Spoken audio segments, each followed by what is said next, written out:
कुछ इंपॉर्टेंट बात है जो आपको ध्यान में रखना है, ठीक है। कोई भी कॉम्पिटिटिव एग्जाम है, अगर उसको क्लियर करना है तो उसके लिए क्या क्या चीज़ अपने को ध्यान में रखना है। सबसे पहला, अपने को एक कंसिस्टेंसी होना चाहिए। आज हम लोग 10 बजे पढ़ रहे हैं तो कल भी 10 बजे पढ़ेंगे, इसका कोई गारंटी नहीं रहता है। तो इसके लिए अपने को क्या करना चाहिए, एक शेड्यूल बनाना चाहिए। हमारा जो भी सब्जेक्ट है उसको सबसे पहले क्या करो, एक शेड्यूल बनाओ, ठीक है। उस शेड्यूल के हिसाब से पढ़ेंगे तो अपने आप कंसिस्टेंट हो जाएंगे हम लोग कि डेली हम लोग को इतने बजे ये काम करना है, इतने बजे ये काम करना है, इतने बजे ये सब्जेक्ट पढ़ाई करना है। तो शेड्यूल बनाना बहुत ही जरूरी है। शेड्यूल अगर हम लोग ने बनाया तो कंसिस्टेंट अपने आप डेवलप हो जाएगा।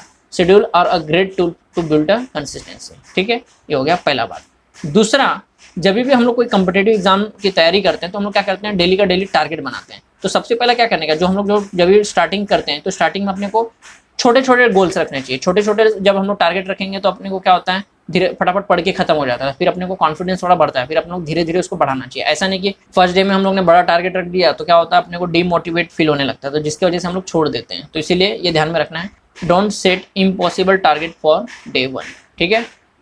Want to get better at something then do it every day. अगर कोई चीज़ अपने को बहुत अच्छा करना है तो उसको डेली करना चाहिए। जैसे अगर अपने को एग्जाम में अच्छा परफॉर्म करना है तो इसके लिए अपने को डेली प्रैक्टिस करना चाहिए। जैसे बहुत सारा ऐसा सब्जेक्ट होता है, जैसे फॉर्मूला हो गया, जल्दी हम लोग भूल जाते हैं।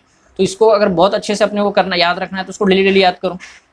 बात समझ में आ रहा है कि नहीं आ रहा है? ओके, तो तीसरा बात आपको ध्यान में रखना है, only by doing and following repeatedly you will realise your mistake and improve on them. क्या बोला? चौथा बात, जितना आप टेस्ट दोगे, जितना आप टेस्ट दोगे, जितना आप एग्जाम्स दोगे, ठीक है, उससे आपको समझ में आएगा कि आप कहाँ पे फेल हो रहे हो, कहाँ पे कौन सा सब्जेक्ट आपका वीक है, कौन सा सब्जेक्ट का कौन सा टॉपिक, कौन सा टॉपिक का कौन सा चैप्टर आपका वीक है, उसको इम्प्रूव करते जाओ। इसको ही अपने को इम्प्रूव करना है। ऐसा सोचना नहीं है कि अपने को एग्जाम में इतना क्रैक करना है, अपने को उधर तक जाना ही नहीं है। अपने को क्या करना है, जो भी अपना सब्जेक्ट है, टेस्ट देना है, टेस्ट में कहाँ पे कम पढ़ रहे हैं हम लोग, उसको इम्प्रूव करते जाना है। क्या मिस्टेक कर रहे हैं उसको इम्प्रूव करना है। ऐसा नहीं होना चाहिए कि जब हमारे पास कोई टेस्ट पेपर आ जाता है तो हम लोग कन्फ्यूज हो जाते हैं। ये जो कन्फ्यूजन आ रहा है इस पे काम करो। कभी कभी क्या होता है, जब टेस्ट आ जाता है तो हम लोग एकदम घबरा जाते हैं, घबराने की वजह से भी गलती हो जाता है, तो इसके ऊपर काम करना है, ठीक है। तो जो मिस्टेक हम लोग कर रहे हैं, खाली स्टडी को लेके नहीं, बाकी कभी, तो उसको सबसे पहले इम्प्रूव करना है, ठीक है। फिर पांचवा क्या है, वी नीड ब्रेक। जब बहुत ज़्यादा पढ़ाई कर ले तो थोड़ा सा एक ब्रेक ले लो, कुछ दिन का ब्रेक ले लो, कुछ वीक का ब्रेक ले लो। ब्रेक लेने से क्या होता है, परफॉर्मेंस और बेस्ट हो जाता है। तो जितना ब्रेक लेंगे उतना परफॉर्मेंस बेस्ट होगा। तो थोड़ा सा पढ़ाई कर लिए, थोड़ा ब्रेक ले लो, या फिर बहुत दिन तक पढ़ाई की हो तो 1-2 दिन ब्रेक ले लो, और भी ज़्यादा लगता है तो 1 वीक ब्रेक ले लो। तो ब्रेक लेने से क्या होता है, अपना परफॉर्मेंस बेस्ट हो जाता है। ऐसा नहीं कि अपने को करते जाना है, ब्रेक लिया ही नहीं तो बोर हो जाएगा आदमी, जो पढ़ रहा है वो दिमाग में जा ही नहीं रहा। तो उसके लिए अपने को ब्रेक लेना जरूरी है। तो 5 बातें आप लोगों को अच्छे से ध्यान में रखना है, ठीक है।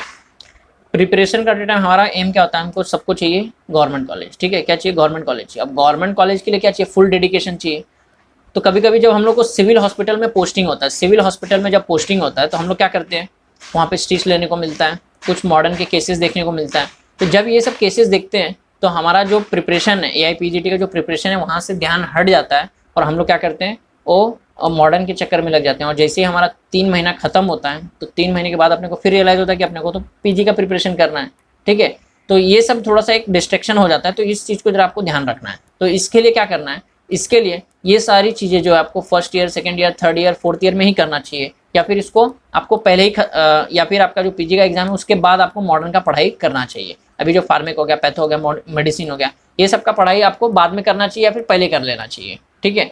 PG के टाइम पे यहाँ वहाँ डिस्ट्रैक्शन मत करो। 3 महीना आपको ऐसा फील नहीं होना चाहिए कि 3 महीना मेरे को कुछ नहीं आता है, ऐसा फील मत करो। आप PG पे ही फोकस करो, ठीक है। और एक सजेशन ये दूंगा कि जो गलती आप लोग ने, अगर फार्मेक पैथो मेडिसिन अगर ये सब नहीं ज्वाइन किया है, आपको ऐसा लगता है कि मॉडर्न का आपको नॉलेज अभी नहीं है, तो ये गलती आपसे अगर हुआ है, अगर आप चाहते हो कि आपके जूनियर्स भी ये गलती ना करें, तो आप अपने जूनियर्स को भी इन्फॉर्म करो कि ये सारी चीज़ अभी के अभी ज्वाइन कर लो। अगर आप first year, second year, third year, fourth year में हो, जो इंटर्नशिप का जो पीरियड होगा उसको फुल डेडिकेशन से अपने को PG को देना चाहिए, आप उनको इन्फॉर्म कर दो, ओके। तो अभी ये सब हमारा फार्मेक पैथो मॉडर्न के जितना भी लेक्चर्स हैं, तो ये सब हमारे ऐप के ऊपर अवेलेबल है। हमारा एक ऐप है मौर्य पब्लिकेशन नाम का, उसके ऊपर अवेलेबल है, ओके। तो आप अपने फ्रेंड्स को, जूनियर्स को इन्फॉर्म कर सकते हो। कॉन्टैक्ट नंबर आपको दिख रहा है, ऐप का नाम मौर्य पब्लिकेशन ऐप है, ठीक है। तो आप उनको इन्फॉर्म कर सकते हो, ओके। Thank you.